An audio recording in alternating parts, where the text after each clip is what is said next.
Hi, I'm Bob Coleman, and we're talking Main Street and the small business lenders who help it grow. Thank you for this week's sponsor, the National Association of Commercial Loan Brokers.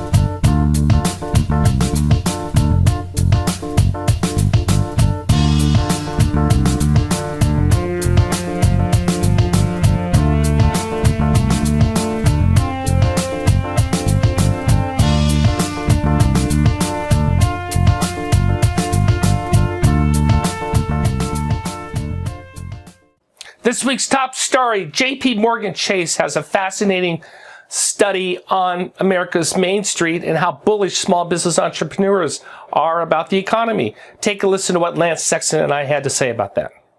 Very good. I appreciate that. We did a story on interesting survey by J.P. Morgan. We see a lot of these surveys that come out. I like to cover them on my Main Street Mondays. Small business optimism is up. 63% is bullish. That's actually a low number. It's at 89% of all businesses are optimistic about the economy. Middle market executives are overwhelmingly, we wouldn't know what that word was 8 years ago. What is overwhelming? Upbeat about global, national, local economies. This is no political statements here. It's just what people think. Expressing the highest levels of optimism in the annual survey's 8-year history. Business leader also bullish on their own company's performance, with 82% saying they expect higher revenue and sales growth in 2018.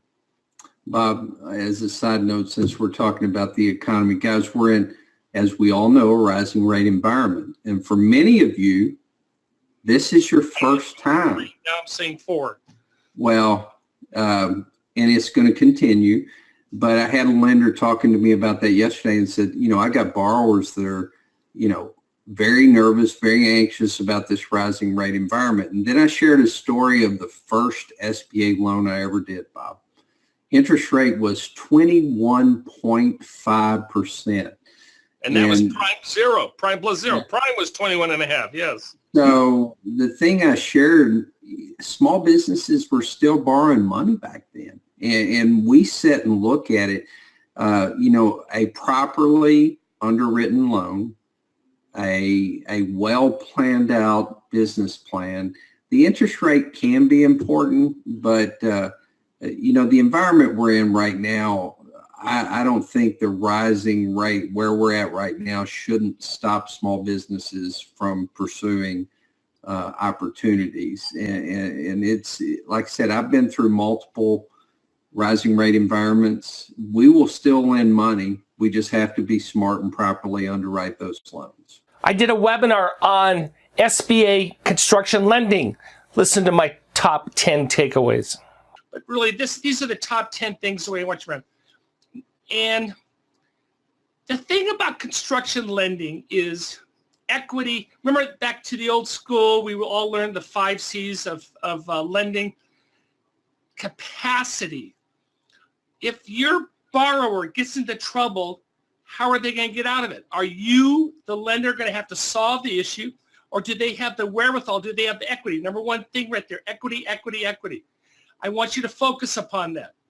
What is the equity in your transaction? So let's go through these top 10s really quick. And these are the key points of the webinar. Your collateral doesn't exist, which is scary as a lender. So remember that. Just because we have a construction loan, remember the collateral doesn't exist. It's got to be built. This is my recommendation. It's not in the SOP, but use a fund control vendor. Unless you're Wells Fargo, and a shout out to Wells Fargo, they're on the line. Wells Fargo has their own people. If you don't have that in-house, use a fund control vendor. You have to do it. It's not in the SOP. You don't have to do it. You have several options. I tell you that you have to do it. Then read the fund control reports. Understand the transaction.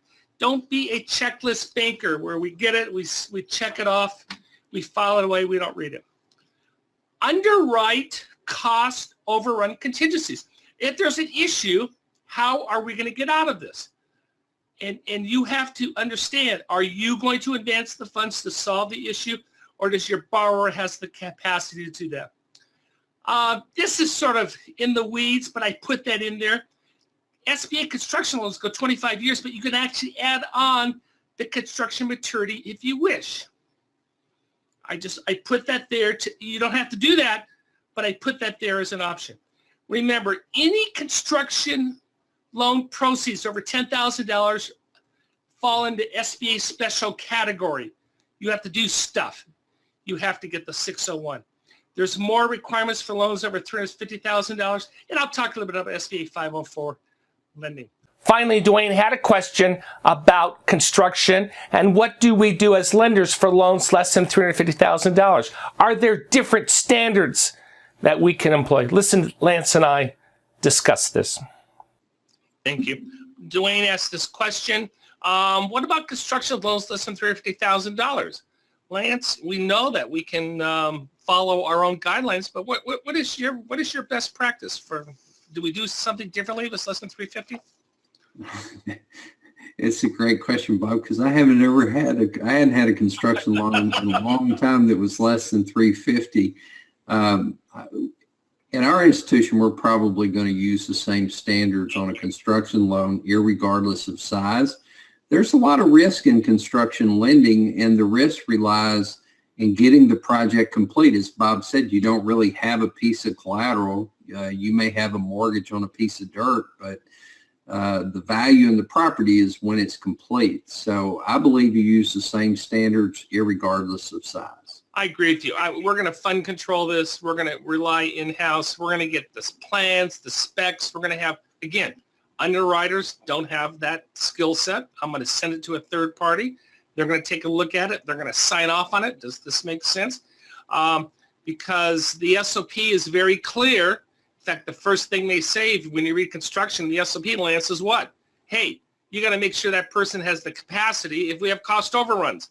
And you need to address that. If there's a cost overrun, who's going to do it? Are you going to fund it as a lender?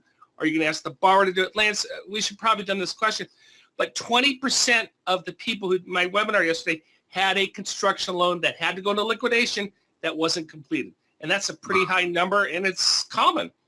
Bob, here's something that happens frequently too. Construction projects, now, construction projects, they get to the end, they're not complete, there's cost overruns, your guarantors have no liquidity, and the bank ends up doing an express loan to finish the deal. But I think you need to have that conversation up front, not at the end when we have, oh, Lance, I have this underground tank and I got some remediation issues and I can't build over that tank. And there are contingencies and we need to plan for those. Well, absolutely, Bob. You need to think about potential overruns, time lags, things like that. While sometimes doing a small express loan at the end to finish it might make sense, you want the project finished, but Bob is exactly right. Deal with the potential of an overrun when you're underwriting the original construction loan, either by having a guarantor that has enough liquidity or enough resources to cover it, or having an option to get money for completion of the project. My discomfort, Bob, with doing some sort of express loan at the end, I mean, if you're trying to use prudent underwriting standards, you wouldn't do that loan. So I think sometimes you get painted into a corner as a lender when you don't do the right work up front, ensuring that if there is an overrun, there is a source of repayment. And Bob, that's part of the reason SBA's gotten a little ticky about poultry lending. Frequently on poultry loans, you have guarantors with very little liquidity.